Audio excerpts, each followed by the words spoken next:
ओम नमः शिवाय। आज हम पांचवा अध्याय सुनेंगे, तो चलिए आइए शुरू करते हैं। आज का हमारे पांचवा अध्याय का नाम है बिंदु का पिशाच योनि से उद्धार।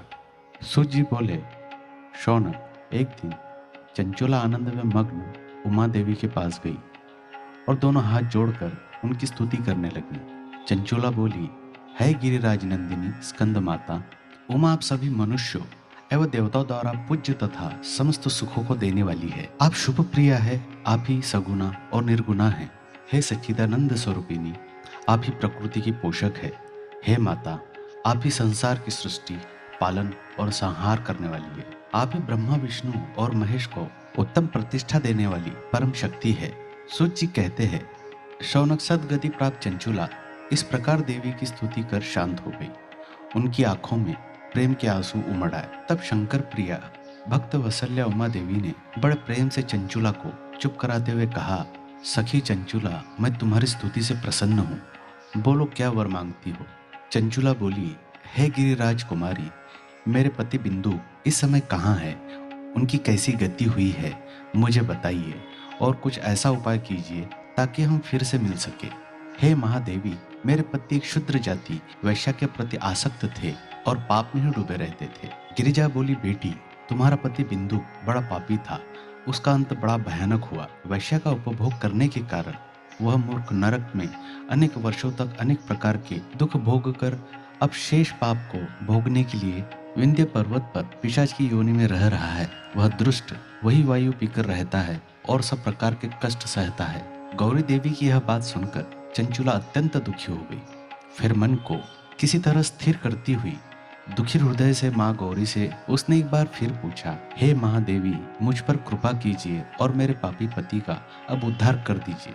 कृपा करके मुझे वह उपाय बताइए जिससे मेरे पति को उत्तम गति प्राप्त हो सके। गौरी देवी ने कहा, यदि तुम्हारा पति बिंदु शिव पुराण की पुण्यमयी उत्तम कथा सुने तो वह इस दुर्गति को पार करके उत्तम गति का भागी हो सकता है।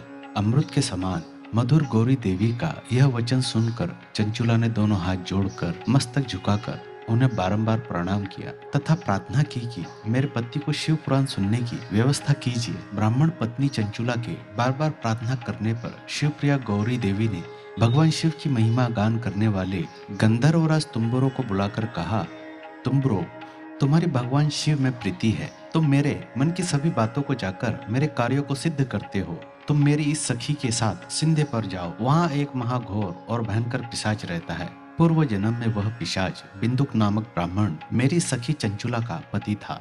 वह वैश्यगामी हो गया। उसने स्नान संध्या आदि नित्य क्रम छोड़ दिए। क्रोध के कारण उसकी बुद्धि भ्रष्ट हो गई।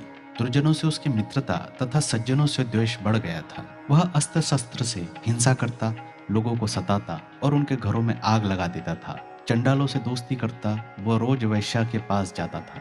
पत्नी को त्याग कर दुष्ट लोगों से दोस्ती कर उन्हीं के संपर्क में रहता था। वह मृत्यु तक दुराचार में फंसा रहा। मृत्यु के बाद उसे पापियों के भोग स्थान यमपुर ले जाया गया। वहां घोर नरकों को सहकर इस समय वह विंध्य पर्वत पर पिशाच बनकर रह रहा है और पापों का फल भोग रहा है। तुम उसके सामने परम पुण्यमयी पापों का नाश करने वाली शिव पुराण की दिव्य कथा का प्रवचन करो। इस कथा को सुनने से उसका हृदय सभी पापों से मुक्त होकर शुद्ध हो जाएगा और वह प्रेत योनि से मुक्त हो जाएगा। दुर्गति से मुक्त होने पर उस बिंदु नामक पिशाच को विमान में बिठाकर तुम भगवान शिव के पास ले आना। सूत जी कहते हैं, शौनक माँ उमा का आदेश पाकर गंधर्वराज तुम्बेरो प्रसन्ना पूर्वक अपने भाग्य की सराहना करते हुए चंचुला को साथ लेकर विमान से पिशाच के निवास स्थान विंध्य पर्वत गया। वहां पहुंचकर उसने उस विकराल आकृति वाले पिशाच को देखा। उसका शरीर विशाल था, उसकी ठोड़ी बड़ी थी। वह कभी हंसता, कभी रोता और कभी उछलता था। महाबली तुम्बेरो ने बिंदुक नामक पिशाच को पाशों में बांध लिया। उसके पश्चात तुम्बेरो ने शिव पुराण की कथा बाजने के लिए स्थान तलाश कर मंडप की रचना की। शीघ्र ही इस बात का पता लोगों को चल गया कि एक पिशाच के उद्धार हेतु देवी पार्वती की आज्ञा से तुम्बेरो शिव पुराण की अमृत कथा सुनाने विंध्य पर्वत पर आया है। उस कथा को सुनने के लोभ से बहुत से देवर्षि वहां पहुंच गए। सभी को आदर पूर्वक स्थान दिया गया। पिशाच बिंदु को पार्श्व में बांधकर आसन पर बिठाया गया और तब तुमरो ने परम उत्तम शिव पुराण की अमृत कथा का गान शुरू किया। उसने पहली विद्वेश्वर संहिता से लेकर 7वीं वायु संहिता तक शिव पुराण की कथा का स्पष्ट वर्णन किया। सातों संहिताओं सहित शिव पुराण को सुनकर सभी श्वेता कृतार्थ हो गए। परम पुण्यमय शिव पुराण को सुनकर पिशाच सभी पापों से मुक्त हो गया और उसने पिशाच शरीर का त्याग कर दिया। शीघ्र ही उसका रूप दिव्य हो गया, उसका शरीर गौर वर्ण का हो गया, शरीर पर श्वेत वस्त्र एवं पुरुषों के आभूषण आ गए। इस प्रकार दिव्य देहधारी होकर बिंदुक अपनी पत्नी चंचुला के साथ स्वयं भी भगवान शिव का गुणगान करने लगा। उसे इस दिव्य रूप में देखकर सभी को बहुत आश्चर्य हुआ। उसका मन परम आनंद से परिपूर्ण हो गया। सभी भगवान महेश्वर के अद्भुत चरित्र को सुनकर कृतार्थ हो उसका यशोगान करते हुए अपने अपने धाम चले गए। बिंदुक अपनी पत्नी चंचुला के साथ विमान में बैठकर शिवपुरी की ओर चल दिया। महेश्वर के गुणों का गान करता हुआ बिंदुक अपनी पत्नी चंचुला व तिम्बरों के साथ शीघ्र ही शिव धाम पहुंच गया। भगवान शिव व देवी पार्वती ने उसे अपना पार्षद बना लिया। दोनों पति पत्नी सुखपूर्वक भगवान महेश्वर एवं देवी गौरी के चरणों में अविचल निवास पाकर धन्य हो गए। और इसी के साथ हमारा 5वां अध्याय यहीं समाप्त होता है।